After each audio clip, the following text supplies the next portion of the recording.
भारत में गुजरात की खुसूसी अदालत ने गोधरा में ट्रेन जलाने के वाक़े में 11 कसूरवारों को मौत की सज़ा सुनाई है। इसी मुकदमे में दीगर 20 अफराद को भी उम्र कैद की सज़ाएं सुनाई गई हैं। अहमदाबाद की साबरमती जेल में इस खुसूसी अदालत ने 22 फरवरी को 63 मुलजिमों को बेकसूर करार दिया था और 31 को कसूरवार ठहराया था। ये सभी लोग 8 बरस से ज़्यादा अरसे से जेल में हैं। मौत की सज़ा पाने वालों में अब्दुर्रज़ाक करकर का नाम खास तौर पर काबिल ज़िक्र है, जो एक गेस्ट हाउस के मालिक हैं, जहां पुलिस के मुताबिक ट्रेन पर हमले की साजिश तैयार की गई थी। सरकारी वकील और वकील सफाई दोनों ने ही अदालत के फैसले को चैलेंज करने का ऐलान किया है।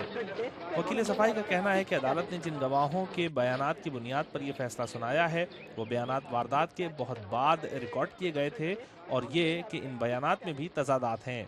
जिन लोगों को सज़ा सुनाई गई है उनमें एक पैदाइशी नाबीना शख्स भी शामिल है। सज़ा पाने वालों में कई ऐसे अफराद भी हैं जो वारदात के वक्त नाबालिग थे।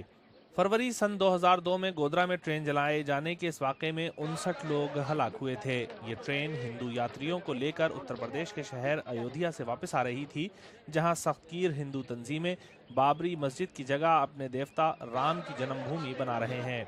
मरकज़ और रियासत गुजरात में उस वक्त हिंदू फ़िरक़ापरस्त जमात भारतीय जनता पार्टी की हुकूमत थी और हिंदू सख्तगीर तंजीमों ने मुसलमानों को ट्रेन में आग लगाने का जिम्मेदार करार दिया था, जिसके बाद पूरी रियासत में मुस्लिम कुश फसादात फूट पड़े थे, जिनमें 1000 से ज़्यादा मुसलमान हलाक कर दिए गए थे, जबकि दीगर हज़ारों बेघर हो गए थे।